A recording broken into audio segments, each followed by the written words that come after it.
There are a lot of misconceptions about the concept of alimony, otherwise known as spousal support. I often like to joke with my clients that this is from shows like Dallas and Dynasty and Knots Landing and currently the Real Housewives of wherever. But I'd like to set the record straight. The first thing we must do in analyzing whether you have a claim for alimony against your spouse or whether your spouse has a claim for alimony against you is to look at whether there was a dependent/supporting spouse relationship during the marriage. Meaning, was one party the breadwinner and one party was dependent upon that breadwinner? It is only if we answer that question in the affirmative that we can move to question number 2.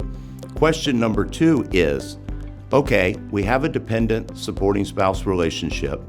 However, can the supporting spouse, do they have the ability to pay anything to the dependent spouse after the payment of his or her reasonable expenses?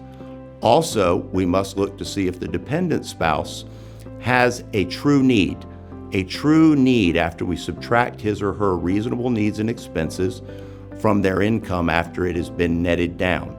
To be clear, alimony is not a reward for having gotten married. Rather, it is an award of maintenance to a dependent spouse to help him or her get on their feet and to establish themselves financially after a marriage has ended. Only after we conclude that there's ability to pay and a need can we move to question number 3, which is how much and for how long.